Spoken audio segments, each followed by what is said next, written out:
प्रिय विद्यार्थियों नमस्ते। आज हम बीए पार्ट फर्स्ट के प्रश्न पत्र प्रथम में दबाव समूह का वर्गीकरण के बारे में अध्ययन करेंगे। दबाव समूह का वर्गीकरण किसी एक नहीं वरना अनेक आधारों पर वर्गीकरण किया जा सकता है और यही कारण है कि इसका वर्गीकरण एक कठिन कार्य हो जाता है। सामान्य रूप से ये वर्गीकरण समूह के लक्ष्य, उनके संगठन की प्रकृति तथा उनके अस्तित्व की अवधि और कार्य क्षेत्र आदि के आधार पर किया जाता है। लक्षणों की दृष्टि के आधार पर दबाव समूह स्वार्थी, लोकार्थी इन दो श्रेणियों में रख सकते हैं। श्रमिक संघ, व्यापारिक संघ आदि वर्ग विशेष हितों की साधना करते हैं, अतः उन्हें स्वार्थी समूह कहा जाता है। दूसरी ओर गौ सेवा संघ, भारत सेवा समाज, नारी कल्याण संघ लोकार्थी समूह कहे जा सकते हैं। संगठन की दृष्टि से दबाव समूह के दो भेद बताए जा सकते हैं, जिसमें पहला है औपचारिक और दूसरा अनौपचारिक। औपचारिक समूह वे होते हैं जिनके संगठन का कोई विधान या निश्चित कार्य प्रणाली होती है। विधान एवं निश्चित कार्य प्रणाली से रहित समूह अनौपचारिक समूह कहलाते हैं। अतः अस्तित्व की अवधि के दृष्टिकोण से अल्पकालीन समूह और दीर्घकालीन समूह होते हैं और इसी कार्य क्षेत्र के आधार पर जो समूह अत्यधिक सीमित क्षेत्र में कार्य करते हैं उन्हें स्थानीय तथा जिन क्षेत्रों में अखिल देशीय होती है उनको हम देशव्यापी समूह कह सकते हैं। इसके साथ ही वर्तमान काल में राजनीति विज्ञान के कुछ विद्वानों का यह दबाव समूह के वर्गीकरण का प्रयत्न किया है। वो इस प्रकार से है, जिसमें पहली बात यह आती है, पहला वर्गीकरण तो ब्लॉन्टेड का वर्गीकरण है और दूसरा वर्गीकरण है आमंड का वर्गीकरण। ब्लॉन्डेल के दबाव समूह का वर्गीकरण उनके निर्माण के प्रेरक तत्वों के आधार पर किया जाता है। उनके अनुसार प्रमुख रूप से दो प्रकार के दबाव समूह होते हैं, पहला दबाव समूह और द्वितीय संघात्मक दबाव समूह।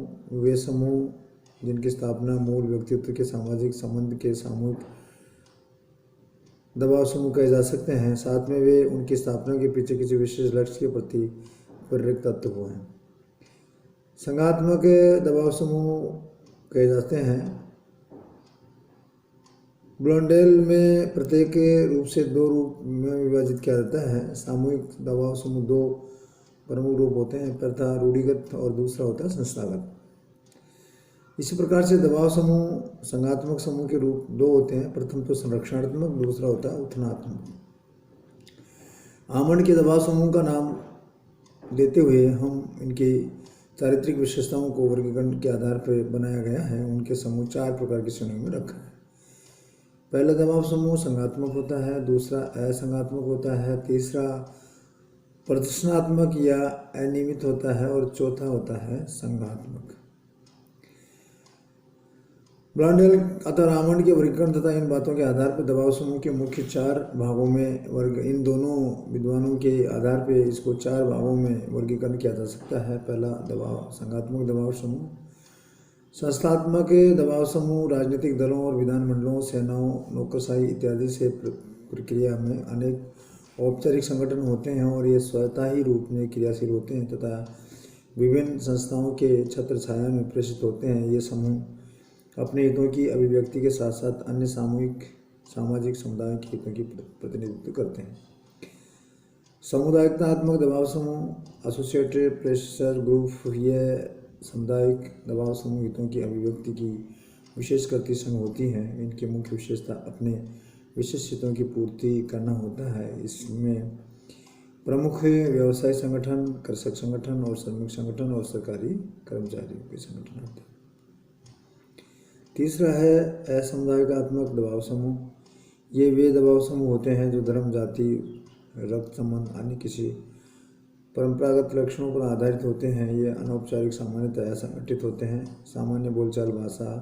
असमुदायात्मक समूह को परंपरागत असमुदायिकात्मक दबाव समूह, आधुनिक दबाव समूह कहा जा सकता है। प्रदर्शनकारी या अनियमित दबाव समूह।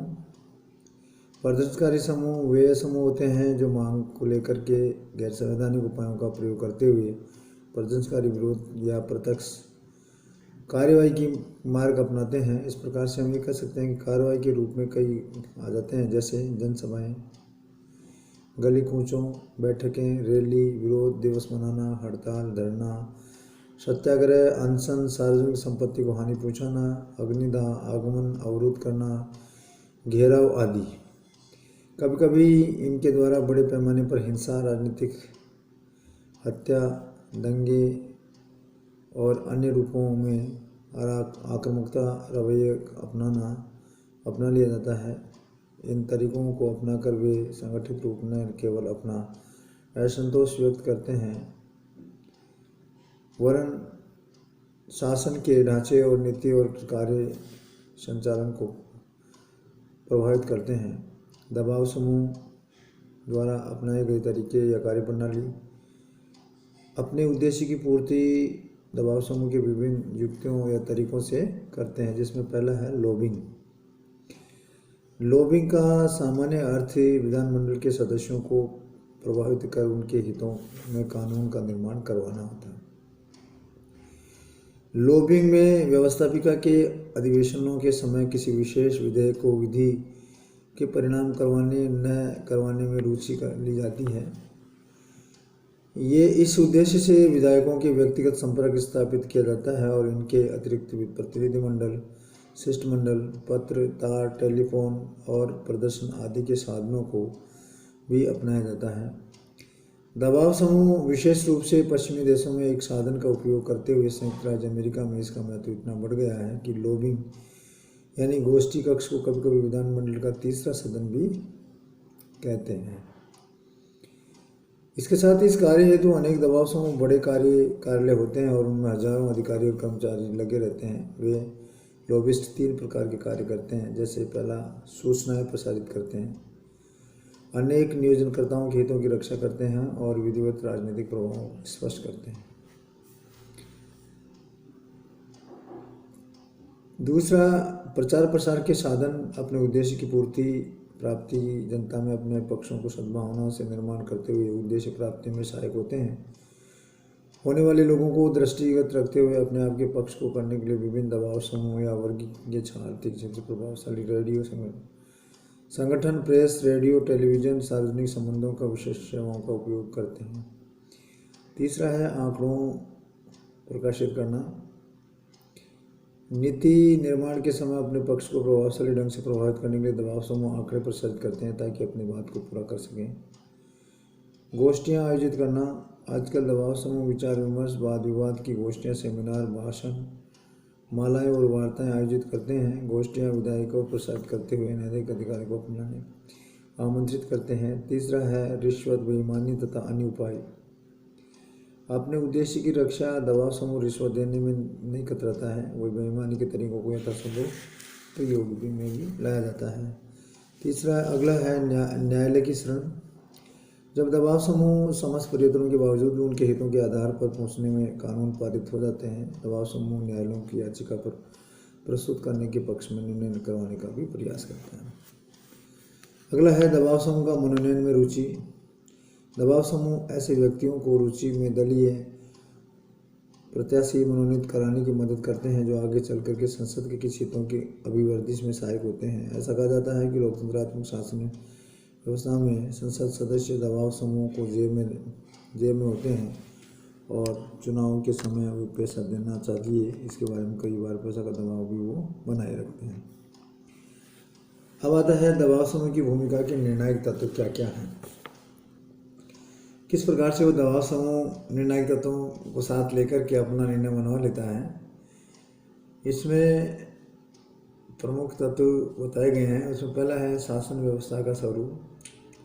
लोकतांत्रिक राज्य व्यवस्था में जहां व्यक्तियों की नागरिक स्वतंत्रताएं प्राप्त होती हैं, दबाव समूह खुले रूप से अधिक सक्रिय के साथ में कार्य करते हैं और इसी प्रकार की शासन व्यवस्थाओं में न केवल दबाव समूह के अस्तित्व को मान्यता प्रदान की जाती है, वरन उन्हें कार्य करने के लिए आधिकारिक स्वतंत्रता और सुविधाएं प्रसारित करी जाती हैं और शासन तथा दबाव समूह के बीच निरंतर संपर्क स्थापित होते हैं। इसके विपरीत सर्वाधिकारवादी व्यवस्थाओं के दबाव समूह गुप्त रूप से कार्य करते हैं। उनकी अत्यंत भूमिका सीमित रहती है। सामाजिक दबाव समूह निर्धारित उद्देश्य होता है। दबाव समूह की भूमिका इस बात पर निर्भर करती है कि शासन का स्वरूप अध्यक्षात्मक है या संसदात्मक। अध्यक्षात्मक व्यवस्था में व्यवस्थापिका के सदस्यों को कठोर दलीय अनुशासन नहीं होते हैं। कानून निर्माण के क्षेत्र में कार्यपालिका व्यवस्थापिका का नेतृत्व नहीं करती है, अतः कानून निर्माण में विशेष हितों के दबाव समूह बहुत अधिक प्रभाव देखने को मिलता है। दूसरा है राज सांस्कृतिक और सामाजिक स्थिति। राज सांस्कृतिक और सामाजिक स्थिति दबाव समूह के क्रियान्वयन में महत्वपूर्ण निर्धारक तत्व हैं। यदि कोई समाज राज संस्कृति के दृष्टिकोण से विकसित और आधुनिकीकृत तथा खुला सभ्य औद्योगिक समाज है तो उस दबाव समूह में सक्रियता और राज व्यवस्था का दबाव समूह निरंतर संपर्क की स्थिति नितांत स्वाभाविक, लेकिन बाद में आधुनिकरण के इस दूर यथा अर्थ सभ्य और कृषक समाज में दबाव समूह अपेक्षाकृत कम सक्रिय होते हैं। अगला है राजनीतिक दलों की स्थिति। दबाव समूह का प्रभाव इस बात पर भी निर्भर करता है कि राजनीतिक व्यवस्था में किस प्रकार से दलीय व्यवस्था विद्यमान होती है। द्विदलीय वाले राज्य व्यवस्था में दबाव समूह प्रभाव अधिक और बहुदलीय में राज्यों में प्रभाव अपेक्षाकृत कम दिखाई देता है। दबाव समूह का काल और स्वरूप एवं कार्य संचालन। राज्य व्यवस्था में दबाव समूह की कार्य भूमिका सीमा एवं स्वयं दबाव समूह के काल, स्वरूप और कार्य संचालन का निर्णय करती है। यदि दबाव समूह लंबे समय में चल रहे हैं, उनके पास वित्तीय साधन, क्षमता, संगठन, सुयोग्य नेतृत्व और उनके अधिक प्रभावशाली होना विपरीत परिस्थितियों में कम प्रभावी होना स्वाभाविक होता है। अब हम दबाव समूह के दोषों की बात करेंगे। दबाव समूह के दोषों की जब बात होती है तो जिसमें पहला तो है प्रजातांत्रिक व्यवस्था में प्रतिनिधित्व प्रशासन प्रणाली इस बात को मांग करती है कि जो व्यक्ति, संस्था या समुदाय राजनीतिक शक्ति का प्रयोग करते हैं वे जनता के प्रति उत्तरदायित्व हों, परंतु दबाव समूह राजनीतिक व्यवस्था में परोक्ष भूमिका निभाते हैं। वे राजनीतिक प्रभाव शक्ति का प्रयोग करते हैं, लेकिन इस स्थिति के लिए वे किसी प्रकार के प्रति उत्तरदायी नहीं होते। दूसरा दोष है संकीर्णता के प्रति। दबाव समूह विशेष हितों के प्रतिनिधित्व करते हुए अधिक आलोचक के अनुसार उनके इन समुदायों अपने सदस्यों में संकीर्ण दृष्टिकोण को जन्म देते हैं, बढ़ाने का कार्य भी करते हैं। संकीर्णता की स्थिति राष्ट्र और समाज के व्यापक हितों की साधना में बाधित होती है। तीसरा है सार्वजनिक हितों की उपेक्षा। दबाव समूह गुट कारण विभिन्न प्रकार के बीच में संघर्ष चलता रहता है। कभी कभी उनके वर्गीय हितों के सामान्य हितों की हानि पहुंचाने का खतरा रहता है। विधि और दबाव समूह साधन शक्ति और सदस्य संख्या में बहुत अधिक अंतर। यही कारण है कि शक्तिशाली या साधन समूह युक्त दबाव समूह सामूहिक दबाव डाल करके अनुचित मनमाने लेते हैं। चौथा है भ्रष्टाचरण करते हैं। इसमें दबाव समूह का विधेयक घूस देने तथा अनुचित साधन अनैतिक आचरण कार्य किए जाते हैं। अगला है अंतर्राष्ट्रीयता में बाधक। अनेक बार दबाव समूह अंतर्राष्ट्रीय हितों में हानि पहुंचाने के आधार बन जाते हैं। उदाहरण के तौर पर अगर हम बात करें तो पश्चिमी देशों में शस्त्रों के निर्माण और उनकी क्रय विक्रय प्रोत्साहन देने वाले ऐसे दबाव गुट होते हैं जो अपने लाभ के लिए तनाव की स्थिति उत्पन्न करके युद्ध का वातावरण बनाए रखने का प्रयत्न करते रहते हैं। इस प्रकार से वो दबाव समूह काम करते हैं। अब हम इसकी उपयोगिता के बारे में जानकारी प्राप्त करेंगे। दबाव समूह के कार्यों की विवेचना और उपयोगिता के महत्व के आधार निम्न प्रकार के तत्व हैं जिनके आधार पर हम कह सकते हैं कि उसका अपना एक महत्व है। जनतांत्रिक प्रक्रिया की अभिव्यक्ति के साधन हैं। इसके साथ ही शासन के लिए सूचनाएं एकत्रित करने वाले संगठनों के रूप में दबाव समूह काम आते हैं। इसके साथ साथ ही शासन को प्रभावित करने वाले संगठनों के रूप में भी दबाव समूह काम आता है। आजकल दबाव समूह का जो अस्तित्व है वह ऐसी संस्थाओं के रूप में है जो उनके पास में इस दृष्टि से काफ़ी शक्तिशाली और वे स्वार्थी विशेष रक्षा के मशीनरी का उपयोग करने में सफलतापूर्वक प्रभाव डालते हैं। अगला है सरकार की निरंकुशता को सीमित करना। इसके साथ साथ ही समाज और शासन को संतुलन स्थापित करना। इसके अलावा व्यक्ति और सरकार के मध्य संचार का साधन है दबाव समूह। व्यक्ति और इन दोनों के बीच में संचार का साधन अपनाता है। इसके साथ साथ ही अगली उपयोगिता है क्षेत्रीय क्षेत्रीय प्रतिनिधित्व का वो पूरक है, क्षेत्रीय प्रतिनिधित्व पाया जाता है।